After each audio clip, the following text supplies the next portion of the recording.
Hey everyone, so today I'm going to show you how I get this Chippy authentic finish with the Amy Howard products. For this project you're going to need 2 colors of the one-step paint, cracked patina, dust of ages, and dark and light wax, and obviously some paintbrushes. So for the first step you're going to use one of the colors of your one-step paint, the one that you want at the bottom. This will show through your other color when you crack it off. So what I love about the one-step paint is that it's minimal prep. With something like this piece, you only need to make sure that there's not any dust built up anywhere.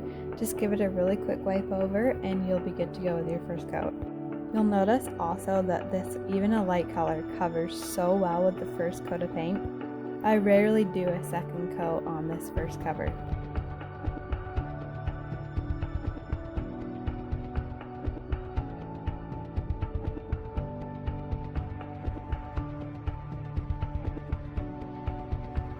So your next step is going to be the cracked patina. This is definitely my favorite product of Amy Howard's. With this you really want to make sure you have full coverage, and so on the detail I kind of pounce my brush in there to get everything covered.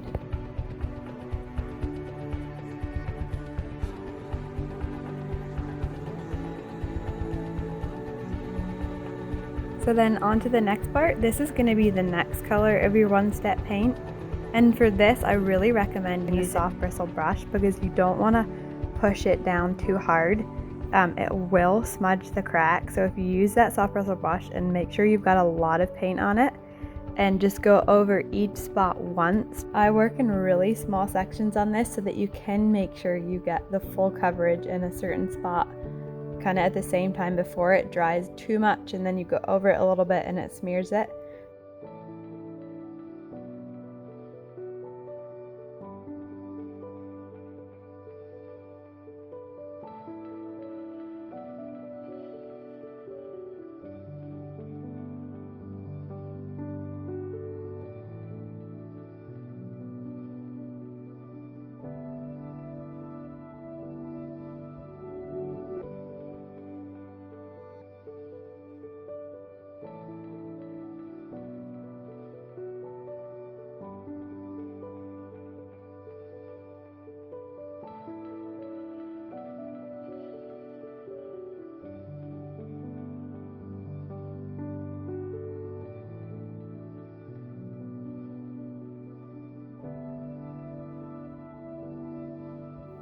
So once the whole surface is cracked and that finish is kind of showing, you'll want to wait at least 5 minutes, but you don't want it to dry completely. So if you dab it with your finger and it's sticky to the touch, it's ready and it will come off, that top coat will come off onto your thumb or finger. So you just go around and dab in each spot that you want to take that layer off. And this part is great because you can do it however you like. You can do as little or as much cracking as you want and in any area you want. So I always feel like this is the stage where you can let your creativity shine.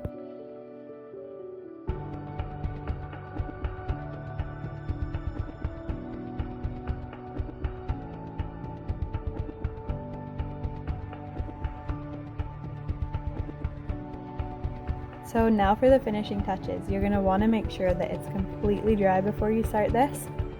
I'll sometimes leave it overnight if I'm not going to have time, or if, say 30 minutes, it should be dry, but you can tell by touching it. So when using the white wax, you want to dab your brush into the wax and always offload a little bit first so that you don't get kind of globs of wax on your piece. So onto the dust of ages. Wait probably 5 minutes or so for the white wax to kind of come to tack. So once you press it, it shouldn't be super greasy. It should kind of be sticky feeling. So once that's ready, you'll want to come in with your dust of ages. I always put it on something to kind of contain the dust. You'll see here I'm using this tray. So dip your brush into the dust and just start dabbing it all over the piece, and this will really bring out the crack look.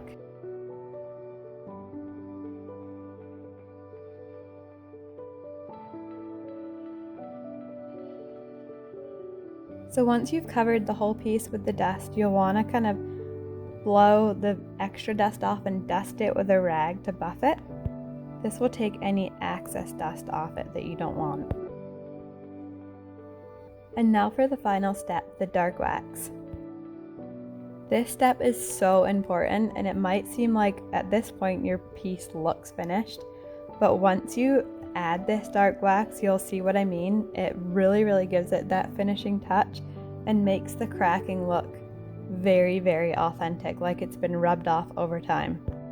And this is another step that it just really shows off the crack even more once you apply it, especially when you put it on those spots that you have taken the top layer off.